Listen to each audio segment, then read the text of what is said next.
This is the main gate to Lowry Air Force Base, the 6th Avenue Gate. Through this gate pass presidents, Hollywood stars, famous athletes, and most importantly, over 1 million men and women. Lowry Air Force Base was the site for filming part of the Glenn Miller story. It was a summer White House during the Eisenhower years, and it was the first home of the United States Air Force Academy. This isn't actually the first field ever to be called Lowry. It was over near Park Hill Golf Course at 38th and Dallew. Lowry was a flyer in World War I, an aerial observer who was shot down and killed in France. This field was named after him in 1938. In the 1930s, the Army Air Corps had its technical training center at Chanute Field in Illinois. And Chanute Field was inadequate for the needs of a modern, expanding Air Force. Some of the problems were the weather was not very good for flying, and they trained people in aerial photography. And there wasn't enough land for a bombing range. And so the Army decided to find a new site as the home of the Air Corps Technical School. And they examined about, approximately 80 sites throughout the country, and they favored Denver. An Army committee came out here and examined the site. It was the former site of the Agnes Memorial Sanitarium, which was a tuberculosis sanitarium. The citizens of Denver organized on behalf of bringing the Army Air Corps School to Denver.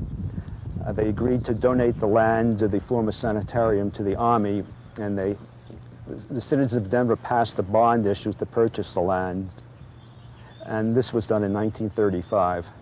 The original buildings were the sanitarium buildings, so some of the early training facilities were not what you would want in a school. For example, one of the early buildings was an alcove building, and the window was broken, and the cold from the winter came in, and pigeons came into the building and sort of created the disturbance during the class. And they had to construct new facilities.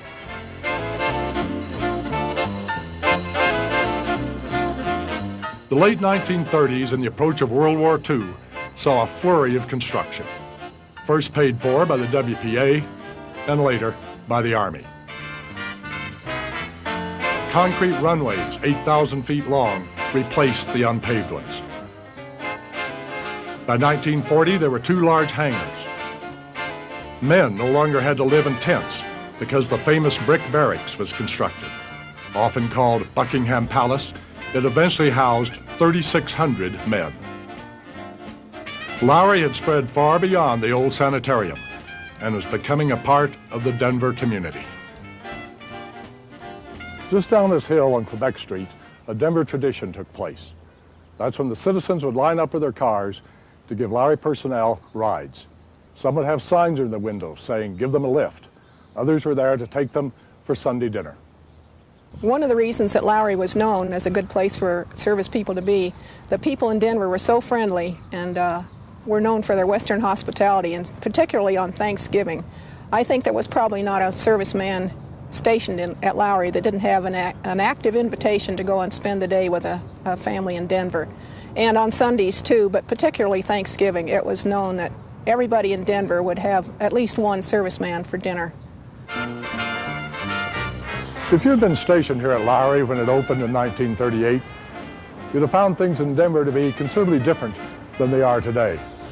You could roller skate at Mammoth Gardens for 25 cents, go to the Denver Theater and see Cary Grant and Irene Dunn in Penny Serenade, dine at the Golden Lantern for 75 cents and buy your date a corsage for $50. You could carouse at the Brown Derby where no drink was over 25 cents. Or if you preferred more academic pursuits, you could go to Colorado Women's College and hear a lecture on Victorian poets. Throughout its history, Lowry was primarily a training facility, not for pilots, but for other technical personnel. When training began in 1938, there were 2 primary schools, photography and armament. Photography, they trained people in ground and aerial photography, cinematography, people to repair and operate the cameras. And armament, the armament school trained people to load weapons on aircraft, to operate and maintain the systems, to repair them. First classrooms were in the sanitarium. That building was on the hill on the west side of Lowry. Our classrooms and our quarters for our men were in the north wing. The armament people were in the south wing. And in the basement of the building, we had our laboratories. Over the years, thousands of students were trained at the school on a vast array of photographic equipment. This is a K-20. It's used for handheld oblique photography. It's easy to use over the side of an open cockpit airplane or out through the window of an airplane that's equipped with the proper type of glass. The schools at Lowry were considered a good assignment, partially because Denver was seen as a good serviceman's town. They said that I would be going to an Air Force or an Army at the time school, and which school did I want to go to? To which I promptly replied, what's the best town? Well, they said Denver's the best town, so I said, send me there. So I came to Denver and Lowry. It was a beautiful town, a beautiful city. I loved it. And all my cohorts, my students, were very, very much impressed with the way the people in Denver treated them. Took them into their homes and made them feel at home. I know a lot of boys married girls from Denver. There's no question about that. If I hadn't been married myself, I might have done the same thing. The base newspaper showed a great interest in the dating habits of personnel, even to the extent of conducting interviews on the subject of kissing on the first date. I usually like the girls I take out a whole lot and naturally want to kiss them. A couple of times I didn't succeed, but I always tried. Usually, I explain, I'm married and don't believe in kissing under the circumstances. If you look for your entertainment on the base, there were visits from Hollywood stars, by Joe Louis, seen here with a promising young boxer named Sugar Ray Robinson. There were dances with music provided by Lowry's own dance band. There was a bugle corps with no bugles, and briefly, a symphony orchestra. Since it only had 2 trumpets, a sax, and a flute, they decided their music might not sound the way the composer had intended. There were weekly talent shows on KOA with $10 to the winner, and every type of athletic team. The armed forces actually bought 85% of all sporting goods sold between 1941 and 1945. 1943 saw the first black soldiers in the technical school and the first women in the Air Corps. Women were paid less than men of equal rank, and it took a special order before the men would salute them. Women were also hired as civilian employees. I came to Lowry to work because I had originally been a teacher in northern Colorado when I graduated from college, and the pay was only $75 a month, and I decided I could do better, so I came to Denver. And the employment office told me there was a job available here, and they knew I wouldn't want it because I had a college degree. And I said, of course I want it, what is it? And they said it was driving for the motor pool. So I came out to Lowry and interviewed with the motor pool officer, and he asked me if I'd ever driven a truck, and I said, of course, I'm a wonderful truck driver. Actually, I'd never even been near a truck. There were quite a few women here. They were to take the place of people who could go into the Army. We had a whole, I'd say maybe 50 or 100 women driving at the same time I was. They used to pay all the Air Force personnel in cash. And so once a month, they would send somebody down in a recon truck with security police, then called military police, with drawn guns, and we'd drive down to the Federal Reserve Building and get cash. The only instructions they gave me were don't tell anybody how you're going to go, and don't come back the same way you went down.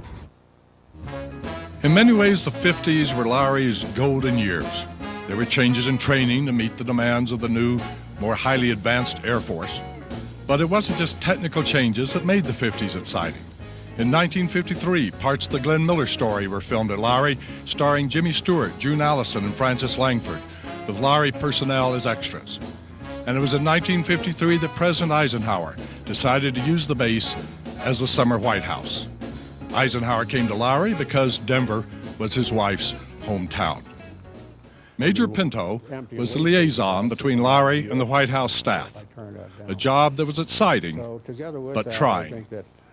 they decided that I should have the job. Now, I was of much lesser rank than most of the staff officers. They were all colonels, and I was a major occupying a colonel's slot. See? So, and I get plenty of knots on my head from all of them. That they were kind of unmerciful. They just didn't.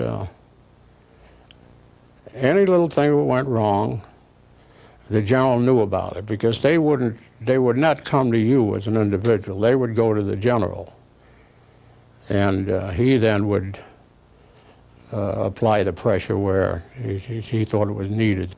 The president would usually arrive sometime in August and stay until October. The airplane, the Columbine, would pull right up in front of base ops, and he would get out. We would have an honor guard of 21 men and an officer. Now, the 21 men signified the Air Force, of course, doesn't have any cannons, whereas on an Army base would fire a 21-gun salute. But we had 21 men. And they were lined up, and the president would go off the airplane, and he would greet the base commander and his wife, and then his friends here. When the White House moves to a base, things just aren't quite the same. I'd say the general pace here on Lowry, I'd say it was kind of hectic for about, I would say for about the first couple of weeks. From then on, it was just everything just ran smoothly. There, of course, we always had dignitaries coming in here down the flight line. You'd have Dulles, the Secretary Dulles would be in and out.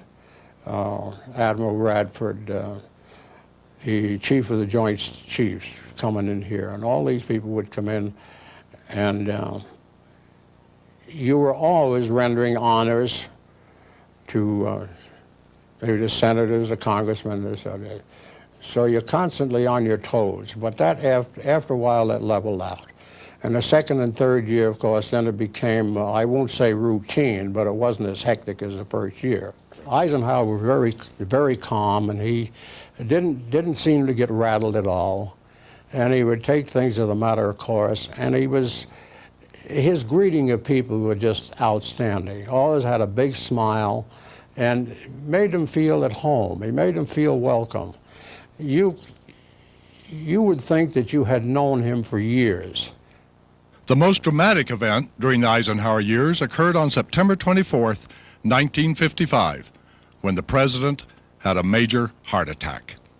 I was here early in the morning with the barber to cut his hair, and when he didn't show up at 8 o'clock, then we kind of guessed that something was wrong, because he was very, very prompt.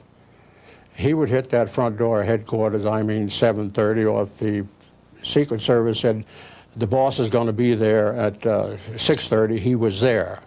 So anyway, we were wondering what was going on, and then the Secret Service called from the Dowd House to their agents here and said that he'd been taken to Fitzsimmons. In 1954, the National Security Council met at Lowry, the first time it had ever met outside Washington, D.C. I was detailed to, unfortunately, to escort J. Edgar Hoover and Attorney General Brownell. Attorney General Brownell was a gentleman, but Hoover was. So anyway, we then met these people at the flight line with staff cars, and we took them over to quarters across the street, and we took them to this room here, and we just stood by with the cars while they had their meeting, and then we were told that they would depart that night about 10:30, thereabouts, and to make sure that we had spoken with their pilots, make sure that the airplanes were refueled, and make sure that when they took off by rank. In other words, and just very few seconds apart to make sure this was done. So consequently, I worked with the base ops officer and with Bill Draper and some of the rest of them that the first one to leave would be Nixon.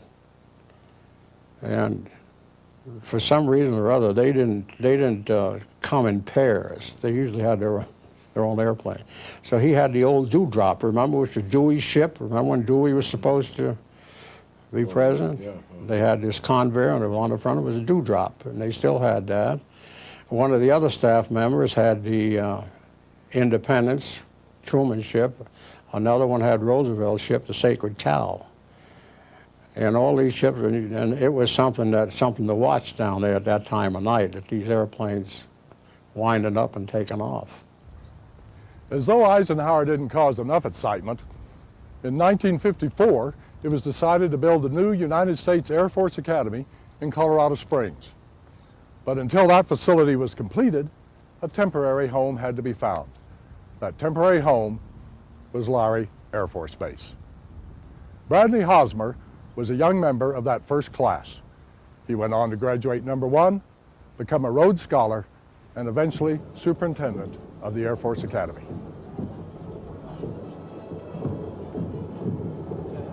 When we entered at Lowry Air Force Base, we had only 306 cadets. We graduated 207 4 years later. Of course, that was such a small group that fairly quickly you came to know everyone in your own class, even though we lived in a very regimented life. I find it enjoyable to tell cadets today that when we came down from Lowry, when the operation shifted down here in 1958, the entire cadet wing, 4 classes of us at that time, was smaller altogether than an entering class is today. I applied because it was a college I could afford. My arrangement with my parents was that I could go to any school that I could afford. So I applied to all 3 military academies, and I had the chance to go to any of the 3. I picked the Air Force because I knew something about the Air Force. My father had been in it, and because I liked the idea of something new. I was personally very attracted to coming to an academy which was starting out for the first time. John Bond was assigned to the staff of the new Air Academy. When I got here, there was a tremendous amount of excitement, a tremendous amount of work had to be done.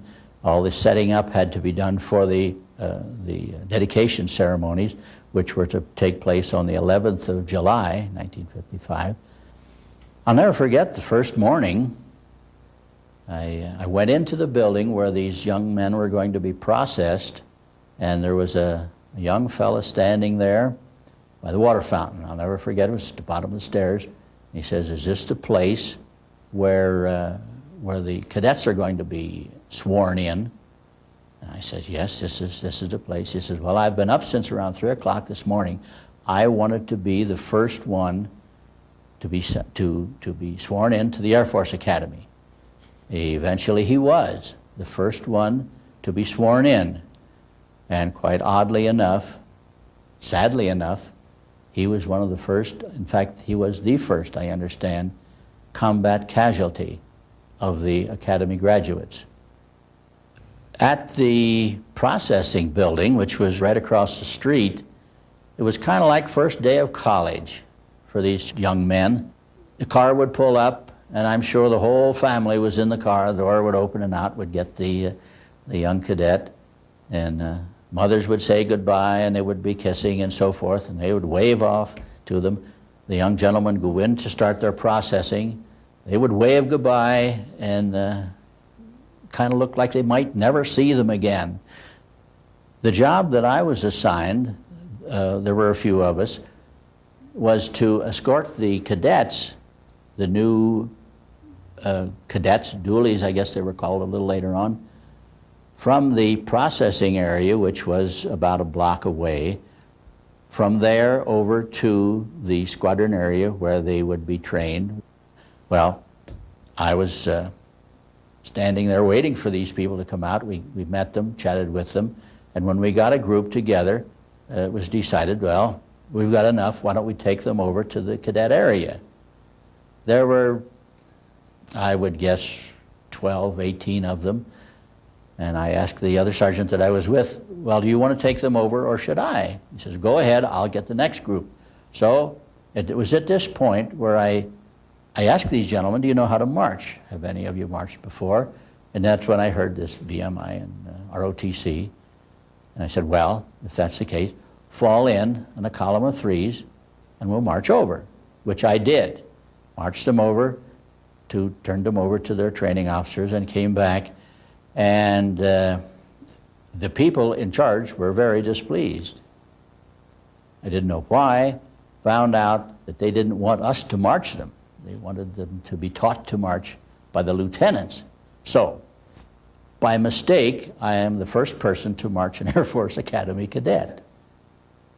General Hosmer remembers those days from the perspective of a cadet. My arrival at the academy was preceded by a long build-up. I came from Washington, D.C., where my father was assigned at that time, and I came by hitchhiking and by bus and by riding with a friend. This was a long build-up, a matter of 2 or 3 weeks, and I was just looking forward to it. I wanted to get on with it, get it started, and begin. The academy was new, it was exciting, but there were none of the traditions which are so important to the service schools. Traditions we had none of explicitly, which most of us thought was a good thing. I've already said I chose to come to the Air Force Academy because it was a fresh start. I liked that. We had a very clear sense that on many occasions we were deciding to do something for the first time that would be done over and over and over. We thought about that and tried to be careful about what would be a suitable tradition in this circumstance. Of course, the big moment for the cadets was the move to the permanent site in Colorado Springs. The move from Lowry to the Air Force Academy was a big deal. The Lowry site, of course, was all that we really knew. It was small. I'm struck today when I go back to Lowry at how really tiny that location was. But the scale of the academy, as we came in and marched up to the Terrazzo and then disbanded into our squadron areas, the scale was striking. The quality was striking. As you know, Lowry was really a World War II temporary wood frame structure situation for us. And to come to what was some of the most magnificent institutional architecture that any of us had seen at the time said and underlined, we really think this place is important. This hangar bridges the gap between Lowry's past and present. It was at the original Lowry field. It was dismantled and moved to the new Air Force Base. For many years, it's been used as a corrosion control center. It's closed now. There's X's on the door. It's a stark reminder of a closed Air Force Base, a closing that caused many people to reflect on what Lowry meant to them. The fact that we're now losing Lowry as a place that you can go visit and sort of witness the origins is a bit sad, because it helped to remind us of that very healthy beginning where the physical stature of the institution in no way distracted from what mattered most about the academy. I think every one of us who was in Denver or at Lowry during World War II feels very sad that the people here are leaving.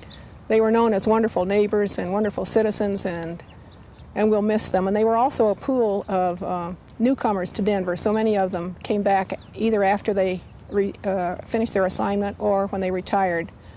And I think that East Denver, particularly and Aurora, are what they are today because of the people at Lowry who came back and made these cities what they are. In the whole history of the United States, or the United States Air Force, Lowry may be a small chapter. But when you consider its impact on the cities of Denver and Aurora, its role in training technical personnel, its influence on the personal lives of over 1 million people, it is a significant chapter. That's why the graduation of the last classes, the inactivation of the last units, the furling of the last flags has a special meaning. Give your troops order!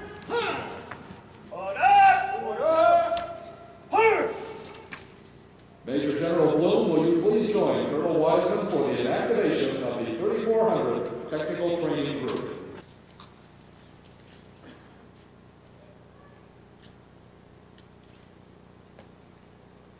By order of Major General J.D. Bloom, Jr., effective 27 April 1994, the 3400 Technical Training Group, Lowry Air Force Base, Colorado, is inactive.